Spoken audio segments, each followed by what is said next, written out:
ಬೇಕಂತೆ ಮಾತುಗಳನ್ನಾಡಿ ಅಡ್ಡಗೋಡೆಯ ಮೇಲೆ ದೀಪವಿಟ್ಟಂತೆ ನಮ್ಮ ಸುದ್ದಿಗಳಿರೋದಿಲ್ಲ. ಸುಳ್ಳಿನ ಹೊದಿಕೆಯಲ್ಲಿ ಸತ್ಯವ ಮುಚ್ಚಿಟ್ಟು ನಿಮ್ಮ ಮೆಚ್ಚುಗೆ ಪಡೆಯುವ ಕೀಳು ಮಟ್ಟದ ಸುದ್ದಿ ನಾವು ನೀಡೋದಿಲ್ಲ. ನ್ಯೂಸ್ಗೆ ಸ್ವಾಗತ. ಕಾರ್ಕಿ ತಾಲೂಕಿನ ಪ್ರವಾಸ ಮಂದಿರದಲ್ಲಿ ದಲಿತ ಸಂಘಟನಾ ಸಮಿತಿ ಭೀಮಗರ್ಜನೆಯ ಜಿಲ್ಲಾಧ್ಯಕ್ಷರಾದ ವಿಜಯಕುಮಾರ್ ಹಾಗೂ ಯಮನೂರಪ್ಪ ತೊಂಡ್ಯಾಳ್ ಅವರ ನೇತೃತ್ವದಲ್ಲಿ ಕಾರ್ಕಿ ತಾಲೂಕು ನೂತನ ದಲಿತ ಸಂಘಟನಾ ಸಮಿತಿ ಭೀಮಗರ್ಜನೆಯ ಪದಾಧಿಕಾರಿಗಳನ್ನು ಆಯ್ಕೆ ಮಾಡಲಾಯಿತು. ಈ ಸಂದರ್ಭದಲ್ಲಿ ಗೌರವ ಅಧ್ಯಕ್ಷರನ್ನಾಗಿ ಚೆನ್ನಪ್ಪ ಎರಡೋಣ, ತಾಲೂಕು ಅಧ್ಯಕ್ಷರನ್ನಾಗಿ ಮಂಜುನಾಥ್ ಗೋಮಸ್ತಿ, ಉಪಾಧ್ಯಕ್ಷರನ್ನಾಗಿ ಯಮನೂರು ಬಸವಣ್ಣ ಕ್ಯಾಂಪ್, ಖಜಾಂಚಿಯಾಗಿ ವೀರೇಶ್ ಜಮಾಪುರ್, ಸಂಘಟನೆಯ ಸಂಚಾಲಕರಾಗಿ ವಿರೂಪಾಕ್ಷಿ ಕೋಟೋಜಿ ಸೇರಿದಂತೆ ಇನ್ನಿತರ ನೂತನ ಪದಾಧಿಕಾರಿಗಳನ್ನು ಆಯ್ಕೆ ಮಾಡಲಾಯಿತು. ಈ ಸಂದರ್ಭದಲ್ಲಿ ಕಲ್ಯಾಣ ಕರ್ನಾಟಕ ದಲಿತರ ಸಂಘರ್ಷ ಸಮಿತಿ ರಾಜ್ಯಾಧ್ಯಕ್ಷರಾದ ಯಲ್ಲಪ್ಪ ಕಟ್ಟಿಮನಿ, ಸಾಮಾಜಿಕ ಹೋರಾಟಗಾರರಾದ ಜಮದಕ್ಕಿ ಚೌಕಿ, ಕರಿಯಪ್ಪ ನಾಗತ್ಕಲ್, ಭಾಷಾ, ಹಮ್ಮೇಶ್ ಮತ್ತು ಗಾಳಪ್ಪ, ಸಮಾಜ ಸೇವಕರಾದ ಮಂಗಳೂರು ಬಜರಂಗಿ ಸೇರಿದಂತೆ ಕಾಡಿ ತಾಲೂಕಿನ ವಿವಿಧ ಗ್ರಾಮಸ್ಥರು ಪಾಲ್ಗೊಂಡಿದ್ದರು.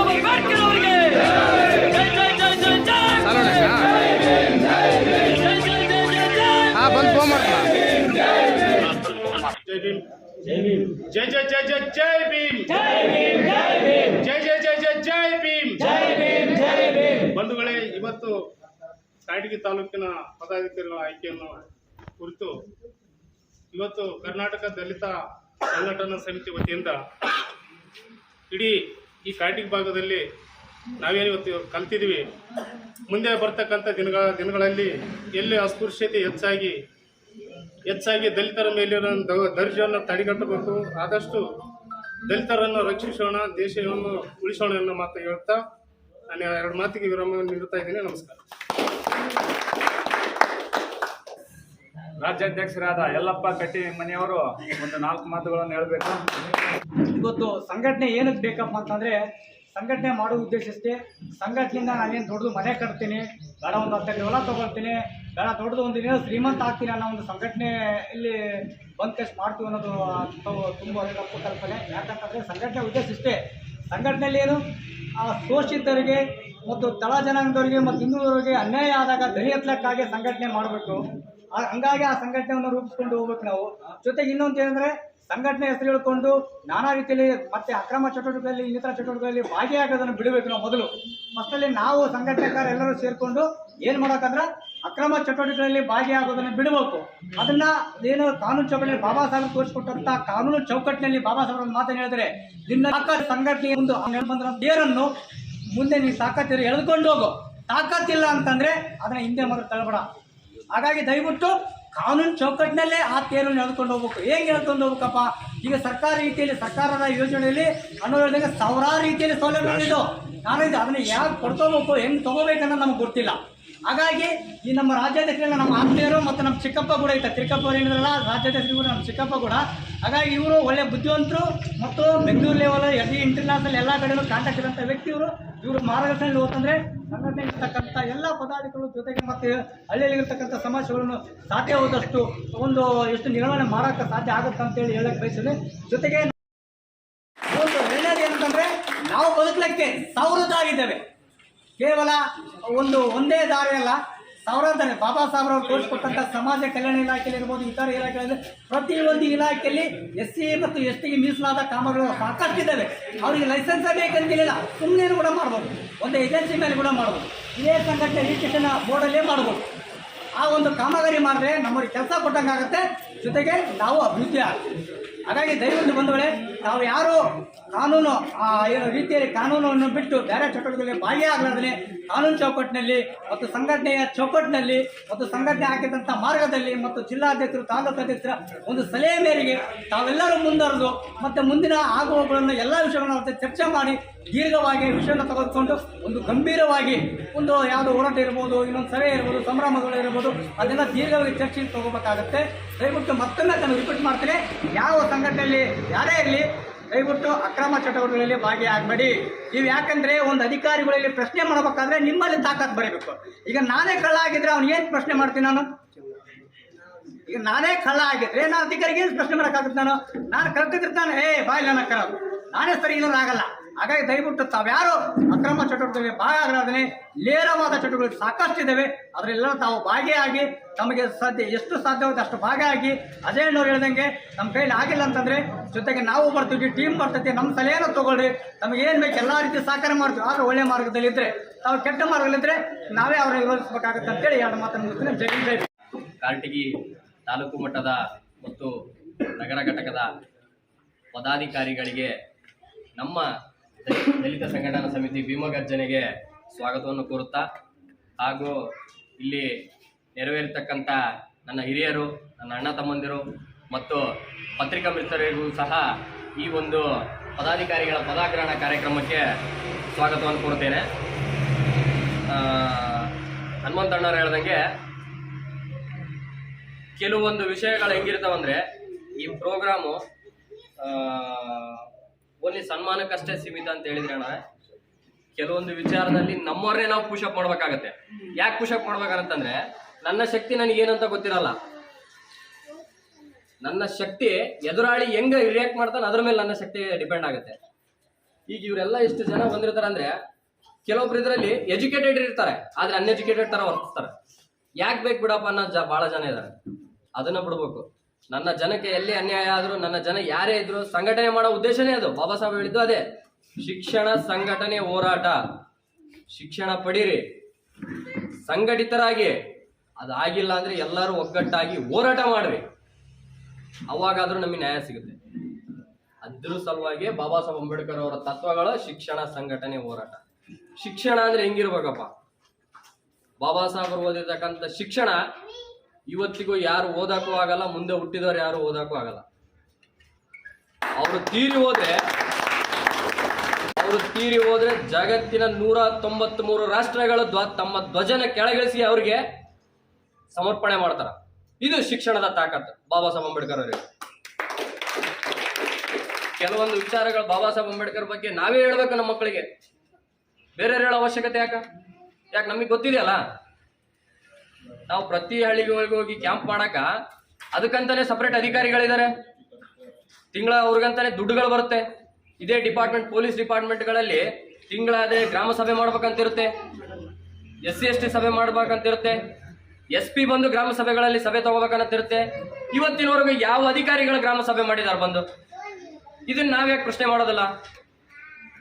ಯಾಕಂದ್ರೆ ನಮ್ಗೆ ಯಾಕೆ ಬೇಕು ಪ್ರಶ್ನೆ ಮಾಡಿದ್ರೆ ನಾನೇನು ಟಾರ್ಗೆಟ್ ಆಗ್ತೀನಿ ಏನೋ ಅಂತ. ಅದನ್ನ ಬಿಡ್ಬೇಕು. ಟಾರ್ಗೆಟ್ ಆದ್ರೆ ಅಲ್ಲ ವ್ಯಕ್ತಿ ಬೆಳಕಿಗೆ ಬರೋದು, ಆ ವ್ಯಕ್ತಿ ಶಕ್ತಿ ಏನಂಬುದು ಗೊತ್ತಾಗೋದು. ಈ ಶಕ್ತಿ ಗೊತ್ತಾಗ್ಲಂತಾನೆ ಪದಾಧಿಕಾರಿಗಳು ಅಂತ ಹೇಳಿ ಮಾಡೋದು.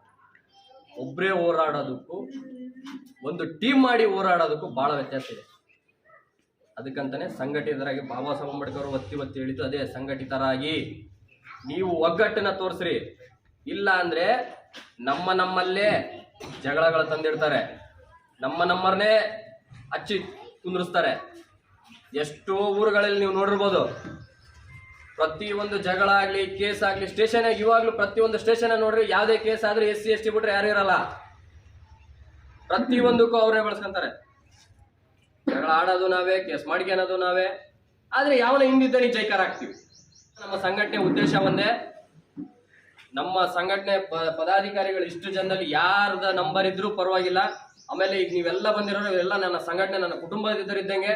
ಯಾವುದೇ ಊರಲ್ಲಾಯ್ತು, ಏನೇ ತೊಂದರೆ ಆಯ್ತು, ಒಂದು ಸಣ್ಣ ಗ್ರಾಮ ಪಂಚಾಯತಿಯಿಂದ ಹಿಡಿದು ಯಾವುದೇ ಒಂದು ದೊಡ್ಡ ತೊಂದರೆವರೆಗೂ ನಮಗೆ ಫೋನ್ ಮಾಡ್ರಿ. ವಿತಿನ್ ಸೆಕೆಂಡ್ ಅಲ್ಲಿ ನಮ್ಮ ಸಂಘಟನೆ ನಿಮ್ ಜೊತೆಗಿರುತ್ತೆ. ಯಾವುದೇ ಭಯ ಪಡೋ ಉದ್ದೇಶ ಇಲ್ಲ. ಆಮೇಲೆ ಸರ್ಕಾರದಿಂದ ಬರ್ತಕ್ಕಂಥ ಸವಲತ್ತುಗಳು, ಎಷ್ಟೋ ಸವಲತ್ತುಗಳು ನಮ್ಮ ಜನಕ್ಕೆ ಈಗಲೂ ಸಿಗ್ತಾ ಇಲ್ಲ, ಪರದಾಡಕತ್ತಾರ. ಯಾಕಂದ್ರೆ ಆ ಸವಲತ್ತುಗಳು ಬರ್ತಾವ ಅನ್ನೋದೇ ಗೊತ್ತಿಲ್ಲ ನಮ್ಮ ಜನಕ್ಕೆ. ಹೌದಿಲ್ಲ? ಎಷ್ಟೋ ಜನಕ್ಕೆ ಸವಲತ್ತುಗಳೇ ಸಿಗ್ತಾ ಇಲ್ಲ. ತಗೊಂಡವರೇ ಸವಲತ್ತುಗಳು ತಗೊಂತಾರೆ. ಈಗ ನನ್ನ ಸಂಘಟನೆ, ನನ್ನ ಜೊತೆ ನಾನು ಎಜುಕೇಟೆಡ್ ಅದೀನಪ್ಪ ಅಂದ್ರೆ ನನಗೆ ಬರ್ತಕ್ಕಂಥ ಸವಲತ್ತುಗಳು ನಾನು ಅನ್ಸೋದಿಲ್ಲ. ನನಗೆ ಬೇಕಾದವರಿಗೆ ಮಾಡ್ಕೊತೀನಿ, ಆಮೇಲೆ ಹೆಚ್ಚಿನ ಸವಲತ್ತು ನಾನೇ ತಗೊಂತೀನಿ. ಈ ಹಿಂದೆ ನನ್ನ ಯಾವುದೇ ಸಮುದಾಯಕ್ಕಾಯ್ತು ಅಥವಾ ಈಗ ಎಜುಕೇಷನ್ಗೆ ಯಾರು ಮಹತ್ವ ಕೊಟ್ಟಿಲ್ಲ. ನಮ್ಮವ್ರು ಓದ್ತೀನಂದ್ರು ನಮ್ಮವ್ರನ್ನ ಓದಕ್ಕೆ ಯಾರು ಬಿಟ್ಟಿಲ್ಲ. ಹಂಗ ಬಿಟ್ಟು ಇಂದು ನಾಯಕಿ ತಾಲೂಕಿನಲ್ಲಿ ದಲಿತ ಸಂಘಟನಾ ಸಮಿತಿಯ ಭೀಮಗರ್ಜನೆ ತಾಲೂಕು ಪದಾಧಿಕಾರಿಗಳ ಆಯ್ಕೆ ನಡೆಯಿತು. ಅಧ್ಯಕ್ಷರಿಗೂ ಹಾಗೂ ಉಪಾಧ್ಯಕ್ಷರಿಗೂ ಸರ್ವ ಸದಸ್ಯರಿಗೂ ಹಾಗೂ ಎಲ್ಲ ಊರಿನ ಗ್ರಾಮ ಸದಸ್ಯರಿಗೂ ಧನ್ಯವಾದಗಳು. ಏನಂದರೆ ಸಂಘಟನೆ ಅಂದರೆ ಬರೀ ಅವಶ್ಯಕತೆ ಬಿತ್ತಂದ್ರೆ ಕೆಲವು ಕಡೆ ಏನಾಗುತ್ತಂದರೆ ಸಂಘಟನೆಗಳಂದರೆ ಹಳ್ಳಿ ಕಡೆಯಲ್ಲೇ ಇರುವಂಥ ವ್ಯಕ್ತಿಗಳನ್ನು ಕರೆತಂದು ಅವಶ್ಯಕತೆ ಬಿತ್ತಂದ್ರೆ ಹೋರಾಟ ಕರ್ಕೊಂಡು ಆಮೇಲೆ ಬಿಟ್ಕೊಡೋದು, ಈ ಥರ ಕೆಲವು ಸಂಘಟನೆಗಳು ನಡೀತಾ ಇದ್ದಾವೆ. ಆ ಅಣ್ಣ ಹೇಳಿರೋದು ಕರೆಕ್ಟು. ಬಟ್ ಇವತ್ತು ಬಾಬಾ ಸಾಹೇಬರು ನಮಗೆ ಯಾವ ಥರ ಬದುಕುವ ಹಕ್ಕನ್ನು ಕೊಟ್ಟರು, ಯಾವ ಥರ ಮತದಾನದ ಹಕ್ಕನ್ನು ಕೊಟ್ಟರು ಅಂತ 2 ನಿಮಿಷದಲ್ಲಿ ಆ ಅಣ್ಣ ಹೇಳಿದ್ರೆ ಜಮಾಪುರದಲ್ಲಿ ಯಾರ್ದು ಇದರಲ್ಲಿ ಕೇಸ್ ತಗೊಂಡಿಲ್ಲ ಅಂತ. ಅದು ಕಾಯ್ದೆ ಒಂದೈತಿ, ನಾನು ಲಾಸ್ಟಲ್ಲಿ ಹೇಳ್ತೇನೆ. ಇವತ್ತು ಭಾರತ ದೇಶದಲ್ಲಿ ಅಸ್ಪೃಶ್ಯತೆ ಎಂಬುದು ಅತಿ ಎತ್ತರವಾಗಿತ್ತು ಅವಾಗ ಆಗಿನ ಕಾಲದಲ್ಲಿ.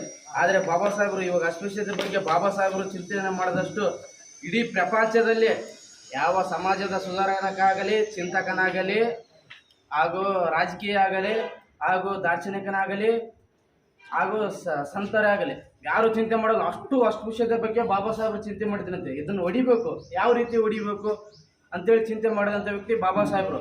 ಇನ್ನೊಂದು ಏನು ಗೊತ್ತಾ, ಯಾವುದೇ ಹೋರಾಟದಲ್ಲಿ ಯಾವುದೇ ವಿಷಯದಲ್ಲಿ ಕಾಂಪ್ರಮೈಸ್ ಆಗದ ಒಬ್ಬ ವ್ಯಕ್ತಿ ಮಾತ್ರ, ಅದು ಬಾಬಾ ಸಾಹೇಬರು ಮಾತ್ರ. ಯಾರು ಇಲ್ಲ, ಎಲ್ಲರೂ ಕಾಂಪ್ರಮೈಸ್ ಆಗಿದ್ರೆ. ಬಾಬಾ ಸಾಹೇಬರು ಎಂಥ ಇದು ಬಂದ್ರೂ ಫೇಸ್ ಮಾಡಿ ಬಂದಂಥ ವ್ಯಕ್ತಿ ಬಾಬಾ ಸಾಹೇಬರು. ಮುಂದಿನ ದಿನಮಾನಗಳಲ್ಲಿ ಪ್ರತಿ ಹಳ್ಳಿಗೂ ನಾನೇ ಅಟ್ರಾಸಿಟಿ ಕೇಸ್ ಬಗ್ಗೆ ಆ ಸ್ಕ್ರಿಪ್ಟ್ನ ಪ್ರತಿ ಹಳ್ಳಿ ಒಳಗೆ ಇಷ್ಟು ಹುಡುಗರಂತ ಕ್ರೋಢೀಕರಿಸ್ಕೊಂಡು ನಾನೇ ಅಟ್ರಾಸಿಟಿ ಬಗ್ಗೆ ಮಾಹಿತಿ ಕೊಡ್ತು. ಎಲ್ಲ ಗ್ರಾಮಸ್ಥರು ಸಹಕಾರ ನನ್ನ ಮೇಲೆ ಇರ್ಬೇಕಂತೇಳಿ. ಈ ಅಟ್ರಾಸಿಟಿ ಕೇಸ್ ಅಂದರೆ ನಮ್ಮ ಜನಗಳಿಗೆ ಎಲ್ಲೆಲ್ಲ ಅವಕಾಶಗಳು ಸಿಗ್ತಾವೆ, ಅವರೆಲ್ಲ ಯೂಸ್ ಮಾಡ್ಕೋಬೇಕು. ಪ್ರತಿ ಹಳ್ಳಿ ಒಳಗೂ ದೇವಸ್ಥಾನ ಯಾರಿಗೆ ಆಸೆ ಇರುತ್ತೆ ನಾವು ಹೋಗ್ಬೇಕನ್ನೋದು ಹೋಗ್ರಿ.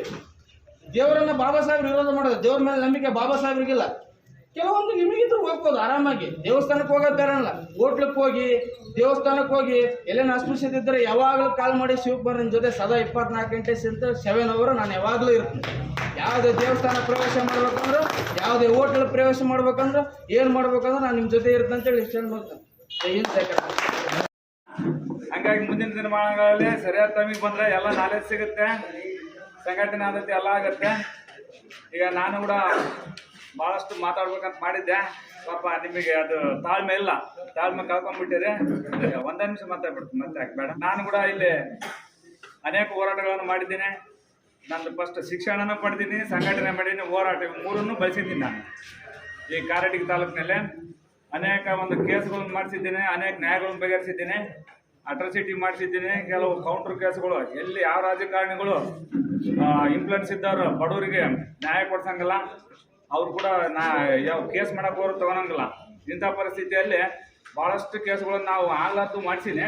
ಆದರೆ ಇಷ್ಟು ಎಲ್ಲ ಮಾಡಿಸಿದ್ರೂ ಇದೆಲ್ಲ ಸಾಕಾಗಿಬಿಟ್ಟೈತಿ. ಇಲ್ಲಿ ಕಾರಟಗಿ CPI ಸಾಹೇಬ್ರಿಗೆ ನಂದು ಎಲ್ಲ ಅಂದರೆ ಕಂಪ್ಲೇಂಟ್ ಬರೆಯೋದು, ಅವ್ರಿಗೆ ಹೋಗಿ ನ್ಯಾಯ ಕೊಡಿಸೋದು ಸಾಕಾಗೈತಿ. ಏನಂತ, ನೀನು ಪೊಲೀಸ್ ಸ್ಟೇಷನ್ಗೆ ಬಂದು ನಿನ್ನ ಮೇಲೆ ರೌಡಿ ಶೀಟ್ರ್ ಹಾಕ್ತೀನಿ. ನಾನು ಅಂದೆ, ನೀವು ರೌಡಿ ಶೀಟ್ರ್ ಹಾಕ್ರಿ, ನಾ ರೌಡಿನ ಹಾಕ್ತೀನಿ, ಒಳ್ಳೆ ಮನುಷ್ಯದಿನಿ, ನೀವು ರೌಡಿ ಶೀಟ್ರ್ ಹಾಕಿದ್ಮೇಲೆ ರೌಡಿ ಹಾಕಿ ನೀನೇ ಎಬ್ಬಿಸ್ಕೊಂಡಿರ್ತೀನಿ ಅಂತ ಹೇಳಿ ನಾನು. ಹೌದಾ, ನ್ಯಾಯ ಕೊಡಿಸೋದ್ರಲ್ಲಿ ಆಯ್ತು, ಹೋರಾಟ ಮಾಡೋದ್ರಲ್ಲಿ ಯಾರಿಗೂ ಹಂಚಬಾರ್ದು. ನಾನು ಅದೀನಿ ಅಂತ ಕಳಿಸಿ 100 ಜನ ಬರ್ಬೇಕಿಂದ 100 ಜನ ಇದಾರೆ ಅಂತ ನಾವು ಹೋಗ್ಬಾರ್ದು ಯಾವತ್ತು. ಹೌದಾ, ಅದು ಹೋರಾಟ ಮಾಡೋಕ್ಕೆ ಅಂತಂದ್ರೆ ಸುಮ್ಮನೆ ಕಾಟಾಚಾರಕ ಹೋರಾಟ ಸಂಘಟನೆ ಮಾಡಬೇಡ್ರಿ. 10 ಜನ ಇತ್ತಪ್ಪ ಅಂದ್ರೆ ಅದು ದಮ್ಮಿದ್ದವರು ಗಟ್ಟಿಯಾಗಿದ್ದರು ಆಗ್ಬೇಕು. 100 ಜೋಳ ತೊಗೊಂಡು 1000 ಜೋಳ ತೊಗೊಂಡು ಉಪಯೋಗನೇ ಇಲ್ಲ. ಅದಕ್ಕಾಗಿ ಮನಸ್ಪೂರ್ವಕವಾಗಿ ಹೋರಾಟಕ್ಕೆ ಬರ್ರಿ, ಮನಸ್ಪೂರ್ವಕವಾಗಿ ಸಂಘಟನೆ ಕಟ್ರಿ. ಏಡಿಯಾಗಿ ಯಾವತ್ತು ಬದುಕಬೇಡ್ರಿ. ಸಂಘಟನೆ ಕಟ್ಬೇಕಪ್ಪ ಅಂದ್ರೆ ನಮ್ಮ ಒಂದು ಆತ್ಮರಕ್ಷಣೆಗಾಗಿ, ನಮ್ಮನ್ನು ಕಾಪಾಡಿಕೊಳ್ಳೋದಕ್ಕಾಗಿ, ನಾವು ಶ್ರೀಮಂತರಾಗಕ್ಕಾಗಲಿ, ಅದು ಬರ್ತು ಇದು ಬರ್ತು ಆ ಬೇಡಿಕೆ ಇರ್ತಂತ ಅಲ್ಲ, ನಮ್ಮನ್ನು ನಾವು ಕಾಪಾಡೋದಕ್ಕೆ. ಯಾವ ರೀತಿಯಪ್ಪ ನಮ್ಮ ಮೇಲೆ ದೌರ್ಜನ್ಯ ಆದಾಗ ನಾವೆಲ್ಲ ಸಂಘಟನೆಯಿಂದ ಹೋರಾಟ ಮಾಡೋದಾಗಲಿ. ಈಗ